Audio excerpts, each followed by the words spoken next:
Welcome back, ladies and gentlemen, from the Protoss vs. Zerg. Hopefully you guys enjoyed that as well as the analysis. We're back over here for a bit of an interview as we're going to be jumping back into your life as you know it, Devon. By the way, is it pronounced Devon or Devon? Yeah, Devon. Devon? Okay, because Devon sounds cooler. Well, I'm white, so Devon. If I was black, definitely Devon. All right. I can't argue with that logic. Let's move on before we get into more racial stuff. So you're 20 years old, you're in college, and you said you're studying kinesthetics. I gotta ask, man, as someone who's gone through school, do you feel like you have any trouble? Because it sounds like actually kinesthetics, that's something that does require a good amount of time. Like it's not like a super duper easy major to do. Do you feel like it gets in the... Sounds kind of weird when I put it this way, but do you feel like your school gets in the way of your StarCraft? Well, okay. So I'm taking my courses online. Mm-hmm. So basically, I wake up in the morning, and I'll eat breakfast and all that stuff, good jazz, and then I'll study for like 2 to 5 hours, and then after I'm done studying, I'll go play StarCraft, and then eventually I'll have to work out later, but I still have like anywhere between like 2 and 5 hours to play StarCraft, so it's pretty good. Yeah. If I had the morning to learn StarCraft, it'd be like so much more efficient, but as it is, it's pretty solid. The morning slots for North America is also a very, very convenient time for a lot of European players. So because of that, like a lot of the weekly tournaments, like I know Desros, Lycangropes, ESL, a couple others that are, I think are like out there, they tend to happen earlier on in the day. So do you feel like being always so busy in the earlier part of the day like prevents you from playing a lot of those? Well, I mean, if I want, I can just switch my studying to later in the day, so I could play them if I want, but I've got like a team, what's it called, SC2 Improve, I think. So SC2 Improve. Yeah, I'm playing with like some, it's not really a super competitive team, it's like a bunch of friends that we talk on Skype like every day, so I'm playing with them right now. And we're doing pretty decent. I think we're probably like second or third in the league. We only have 2 GMs, so that's pretty good for us, I guess. How does your family feel about your involvement in StarCraft? Are they at all aware of it? My dad's kind of like, how should I put this, computer illiterate, so so he doesn't watch too much. But my mom and stepdad, my stepdad especially, is like pretty into video games, so he'll like check out the stream when I'm playing in a tournament or something. And my brothers will watch. They're pretty young, so they're like, "Oh, this is cool. My brother's playing StarCraft and we're watching. He's like really good." And then I'll go check out their soccer games. So it's kind of like a back and forth thing. We just like check on each other. When I'm like in a tournament at 7, my mom is like sending me texts like, "Go, good job, honey." It's like, oh my god, mom. Yeah, so the name HuShang, where exactly did you get that from? Okay, I'm glad you asked this, Spirit Dragon. This is a bit of a story. So, me and my friend, originally we were pretty into MMORPGs, and we were playing this one game called Silk Road. And in Silk Road, there's 2 factions, okay? So there's the Chinese faction, and there's the European faction. And you guys already know which one I chose. I chose the Chinese faction. And my buddy is Chinese, right? So when we were creating our characters, we were trying to decide what our name should be. My buddy has his Chinese name, right? So he didn't need to make up a name. He just used his Chinese name. Perfect. But for me, I was like, man, I'm playing the Chinese race. I got to have a Chinese name, right? So I'm like, shit, what am I going to call myself? Hugh sounds pretty cool. I'm going to start with Hugh. I don't know what the ending's going to be. And I'm like, you know what? Fuck it. HuShang. That's my name. Done. Boom. There you go, man. Now when you go to start training in the Yo Flash Wolves house, you got your name. You don't have to like deal with, the Chinese or like Koreans or anything mispronouncing your name. You got a name that they can pronounce. So yeah, kudos to that. Unfortunately, I actually looked up HuShang, and it's Persian, not even Chinese. And it's like, I was curious, right? I'm like, this is actually like a probably legit name. So I looked it up, and it's like this Persian name, and I found this story about like some guy who was like, I think a prince, I believe. My mummy is a bit foggy. This prince was like fighting a tiger, and then he like grabbed some flint and like threw it at the tiger, and it struck a rock and started fire. I'm like, What? what? This is sweet. My name's awesome.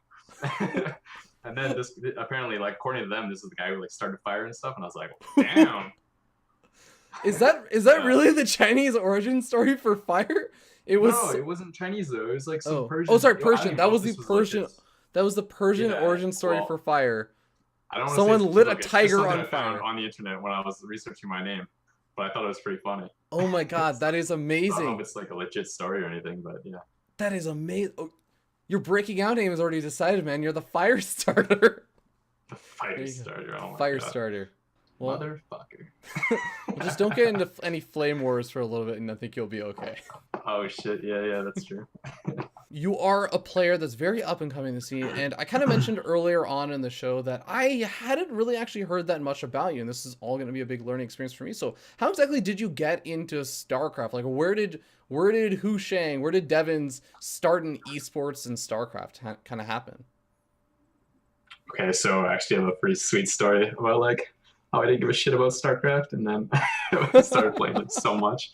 Okay, so my a really good friend of mine, he was like telling me, "Oh man, StarCraft 2 game's coming out. It's gonna be so good." And like it was my birthday around then, so my dad picked it up for me. I think I was like into Call of Duty. I know Call of Duty, right? I was playing Call of Duty, so I was like, oh, I'm not gonna even play this game. I put it like on my shelf, and then I was playing Call of Duty, and then so I saw StarCraft on the shelf, and I was like, oh, sweet, I got like a brand new game. I haven't even tried it. This is awesome. So I like put StarCraft in, and this was like in the morning, maybe like 11, and then I just like played StarCraft all day, like 10 hours, like not even kidding, 10 hours straight. And I was like, holy shit, this game's like the best game ever. And then it was like a week before school, so I was playing like every day for the whole week. So I started at like like a bronze, probably like rank 100. I was like awful. First RTS I ever played like seriously. Like I played RTS before, but nothing like serious. Like I would just, I don't know, mass one type of unit or like have battles with the AI and stuff. So when I played StarCraft, it was like I was searching up YouTube videos and like playing every day. And I went from bronze to silver in like 3 days. And then I started like getting into gold, and then school started. So I was like, oh fuck. So then I stopped playing as much, but I was still like super into this game. Okay, well when I first started, I was watching TLO versus Tyler or Noni, I think. I was like, damn, this game's sweet. I'm gonna get as good as these guys, right? I remember thinking when I first got the game, I was always really good at music type games, like rhythm and stuff. So the mechanics in StarCraft were like, oh, I'm gonna be really good at this, right? Mm-hmm. And then also it was like a bunch of strategy, and I really like strategy, so I knew I could be really good at this game, so that's why I played so much. I got to like Diamond or Masters. Do you know Tubby the Fat? Yes, tell me the Fat Infinity Yeah, okay. 6. The guy's so bad. He's such a troll too. So I was watching his stream a ton, and I was like, yeah, man, I'm almost GM. And at that time I was like low Masters. I was like not even that good.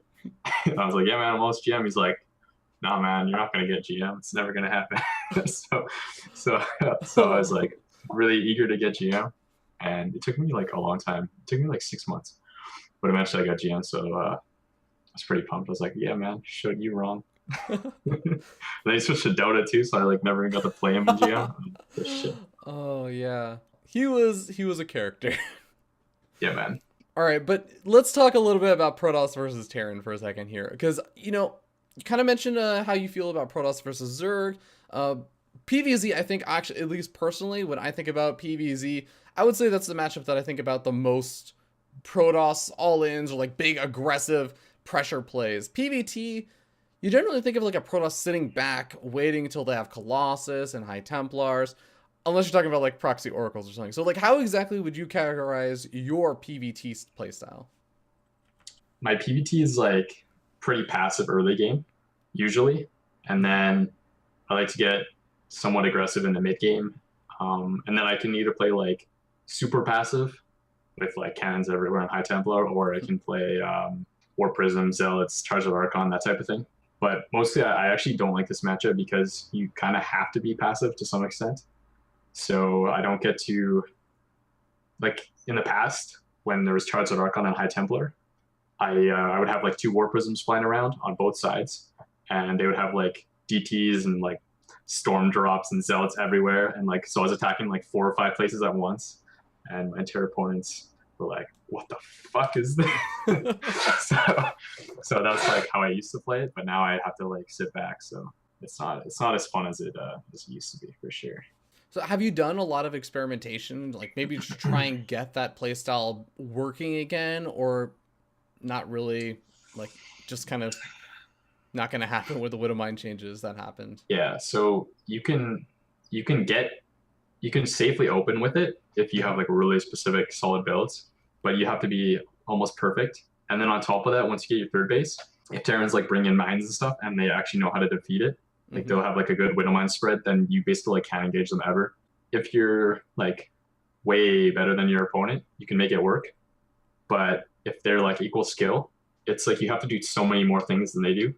So it's too hard to keep up because like with Charizard Archon, you want to be attacking them at the same time as they're attacking you, but they also have to say you have to do like 3 things, right?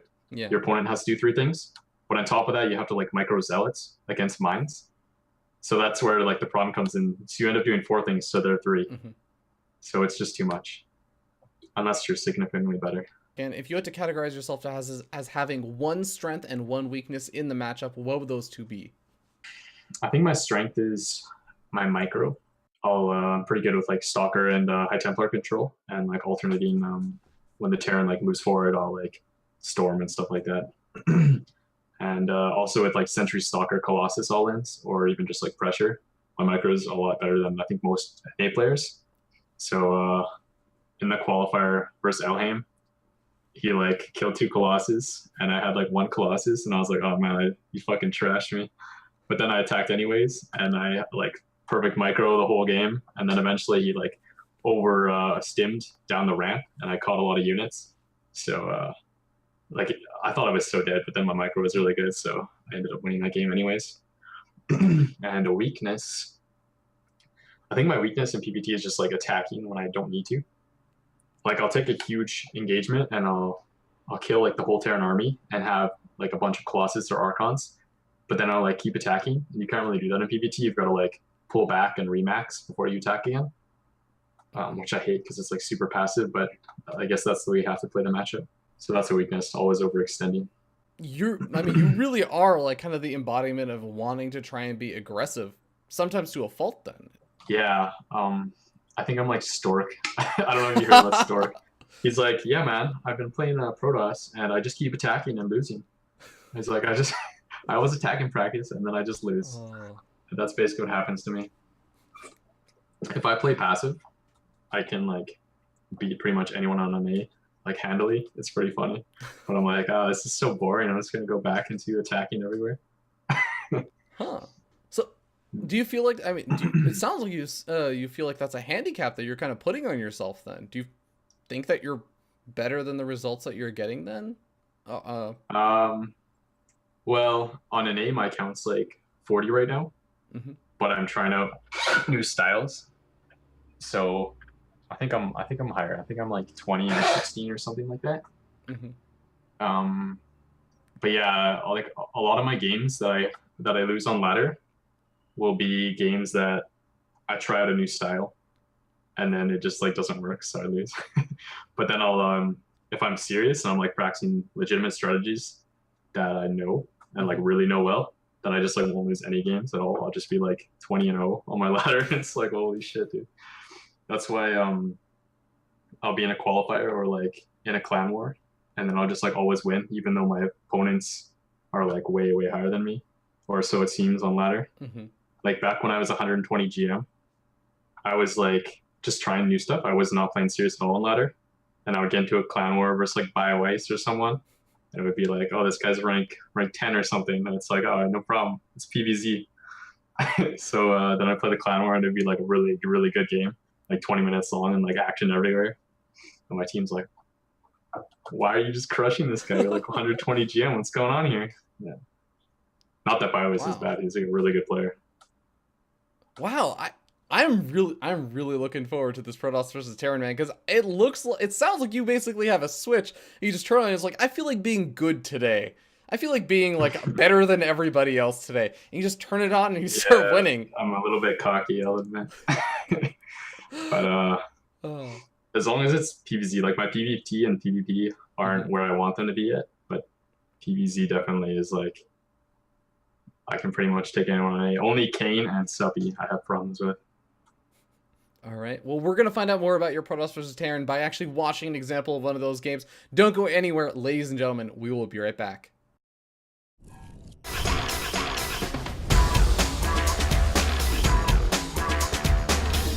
It's game time! Protoss versus Terran.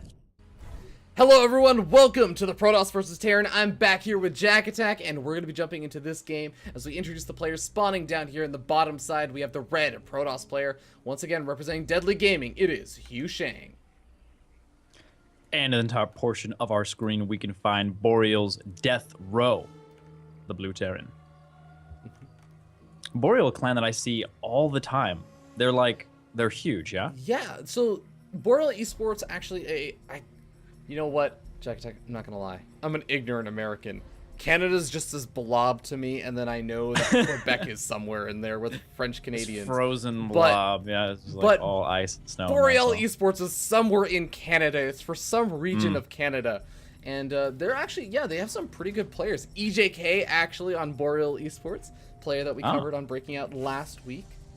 And they're actually doing pretty well. But I gotta say, man, because you mentioned this when we loaded up the replay, same map as last time, but different matchup. Not only same map, same spawning positions. We got the same pylon position for HuShang. He's just like, you know what?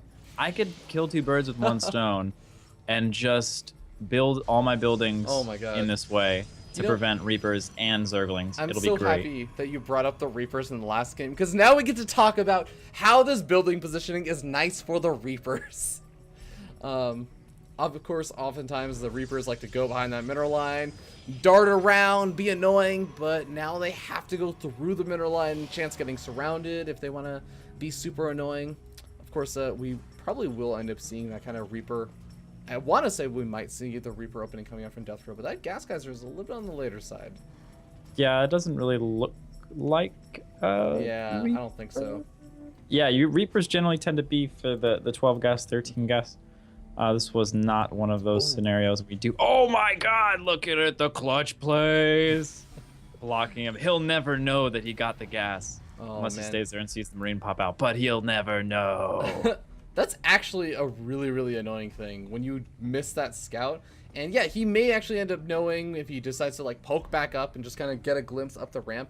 And I think that's exactly what he's planning to do, because you see he goes with a little roundabout path down and around to try and avoid any kind of Reapers that would be moving over to his side of the map.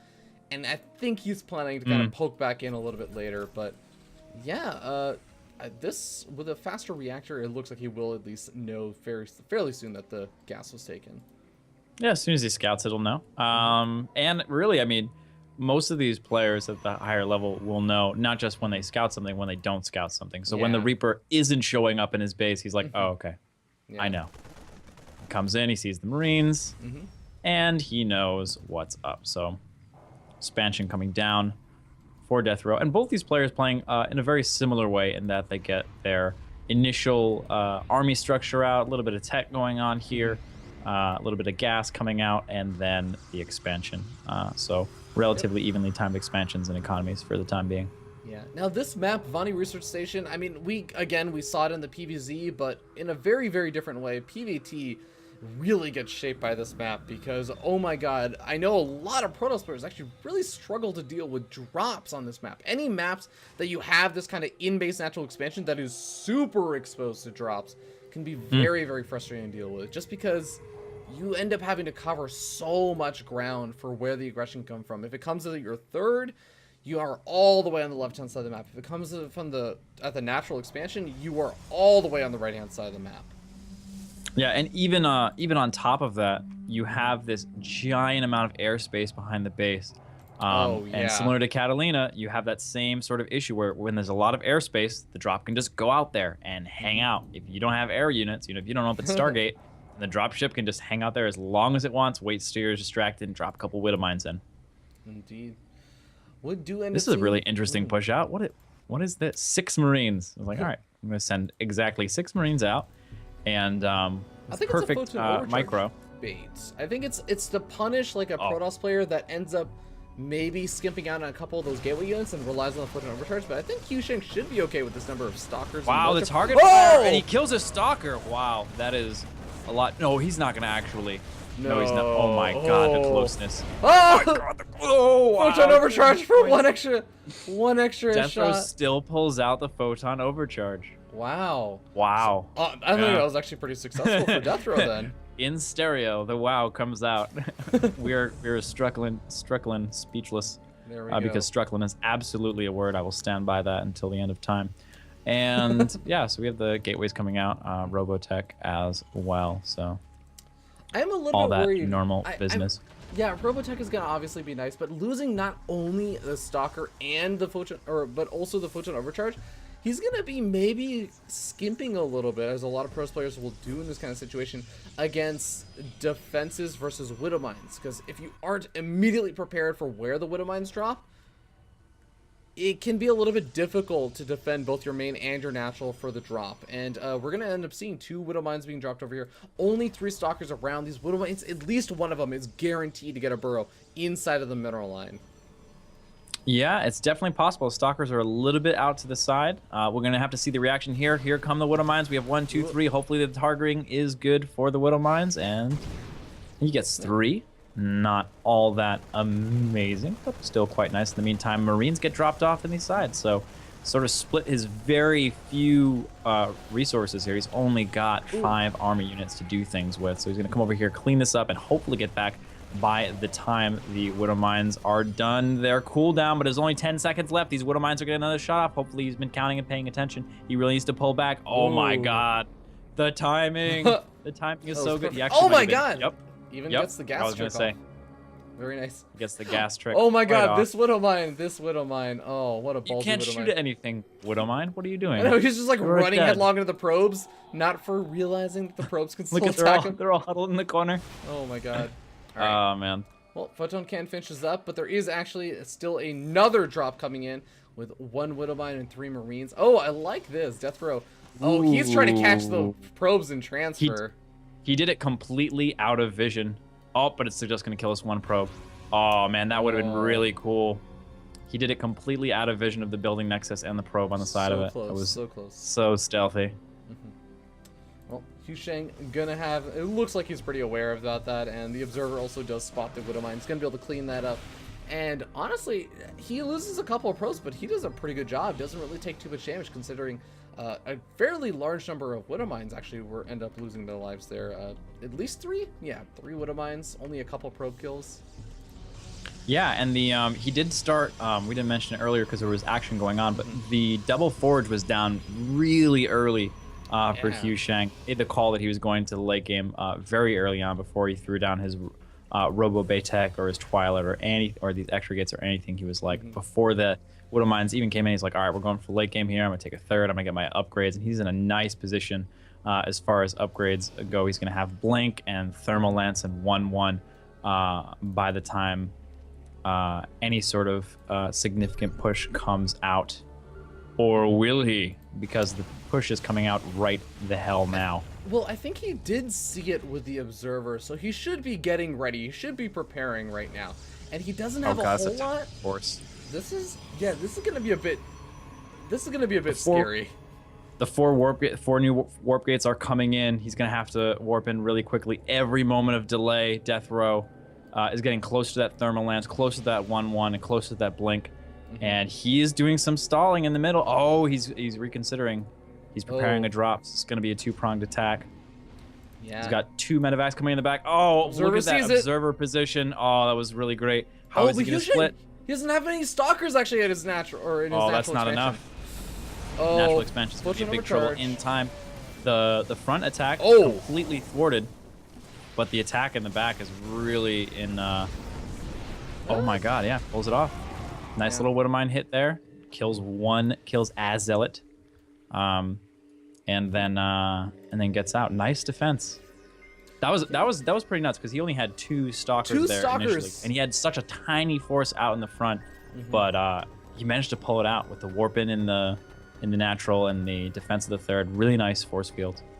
Yeah, I also love this. We kind of briefly talked about it before, but the observers from HuShang, I just love the positioning of them. He has one over by his opponent's natural or main expansion ramp over by his third, so he can see when there are move outs.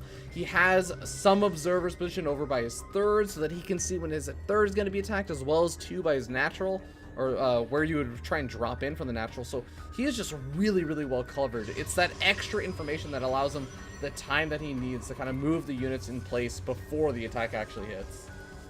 Yep, and we do have that increase in gateways coming out, 2-2 on the way, as well as charge. In the meantime, only one armor coming out for Death Row. The drop does get spotted. He blinks in. He's going to manage to take out Oh my God. one of the medevacs.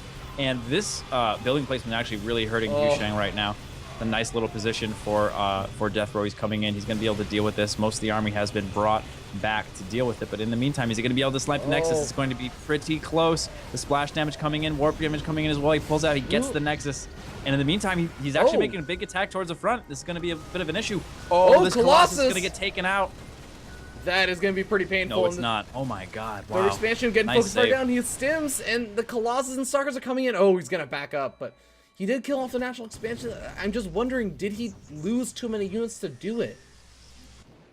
The classic, but at what cost, Robbie? But at what cost? But at what cost? And yeah, he's just chasing him down at this point. A little bit of an overextension. Yeah, that's the thing about Blink. You really can't deal. You can't run away from a Blink army. Yeah. They're just going to keep coming at you. And even now, he's coming back. He's regrouping here, but this is a strong push. And he's doing another drop in the back. He needs to stall for time. Death Row does, because that army is quite fearsome with its 3 Colossi and only 4 or so Vikings. But the Viking count is getting replenished or bolstered, as it were.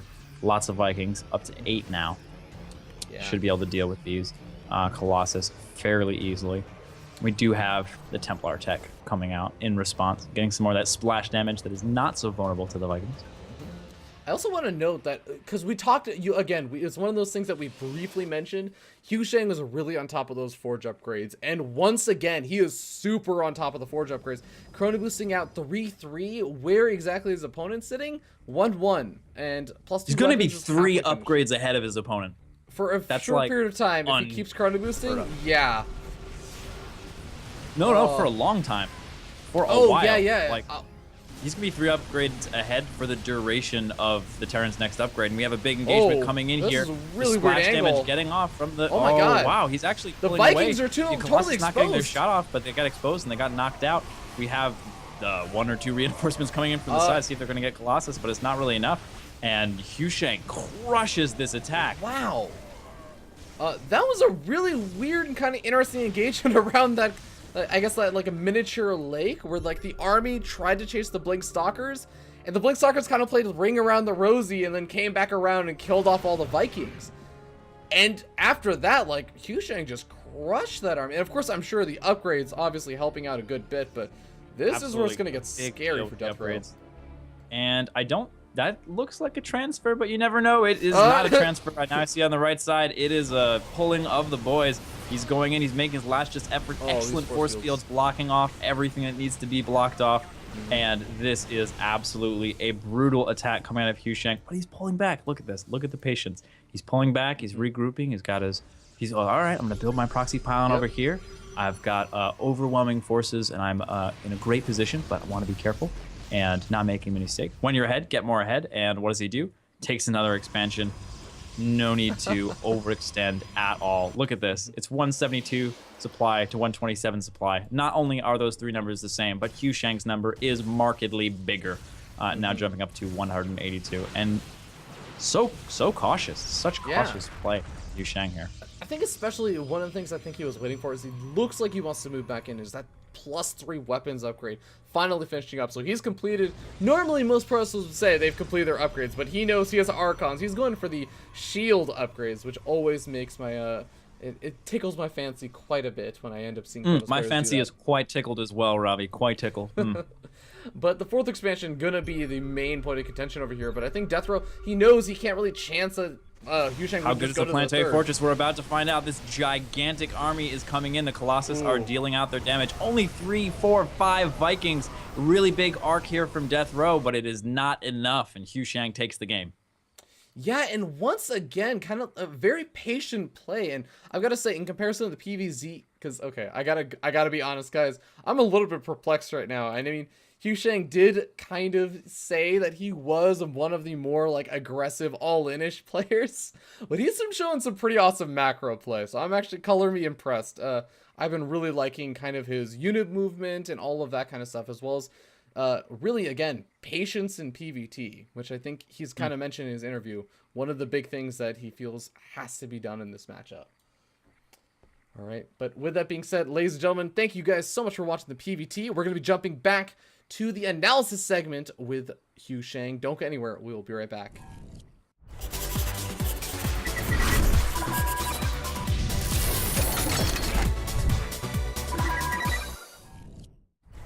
Welcome back, guys. Hopefully you enjoyed that Protoss versus Terran. I'm back here with HuShang, and we're going to be doing the analysis segment once again. So HuShang, walk us through this one, man. Walk us through the worst matchup for you. All right, so here we are at the third base. And this is a especially important point in the game because he starts splitting his army up. And for some reason, I didn't leave very many units in my naturalist. So first thing I have to do is deal with this army at the third base. And I have some nice force fields there, but his army at my natural is doing a ton of damage. And I think I get a little bit lucky here because he pulls out. I think he might have been able to do more damage there. But either way, I end up defending. And now we're looking at double upgrades to his 1-0. So we're in a pretty good spot. So here we are at the natural, and he ends up picking up 4 medevacs full. And although I have my stalkers there in time, I don't have quite enough units to deal with this. Ideally, I probably could have pulled a lot more of my units back. I mean, you don't need really like 3 Colossus to deal with that small bio force in the middle of the map. So he ends up killing this Nexus, which looks pretty bad, but it's not the end of the world actually, because I kill a lot of his units. I think he had 4 or 5 medevacs, and now he's only going to leave with 1. And I actually, in the game, I thought this Bioforce was going to do quite a lot of damage at my third base, but I end up being able to get back in time. And now he's only upgrading to 1-1, and my 2-2 is just about to finish. So if we can solidify like this upgrade lead, then we're going to be in a really good spot. So this is the point in the replay where I think I solidify my win because I catch 3 or 4 Vikings there. And although the 3 or 4 Vikings aren't the biggest deal, what ends up happening is it pulls his army into a really weird spot where my charge lots can engage on the one side. And then my stalkers are totally protected from his Marine Marauder. And then you can see that this is like a pretty one-sided fight. And after this, the game is pretty much won. So do you feel like this is kind of a good demonstration of like army unit control, or do you kind of feel like that was sort of just a, oh, it didn't really anticipate these units to move like around this choke kind of point and move the way that they did? It, like, being entirely honest, was that kind of a little bit of just like, oh, that was unanticipated, but it worked out, or was that a pretty intentional thing? Well, it's pretty intentional to have the stalkers out front to snipe the Vikings, but I didn't expect him.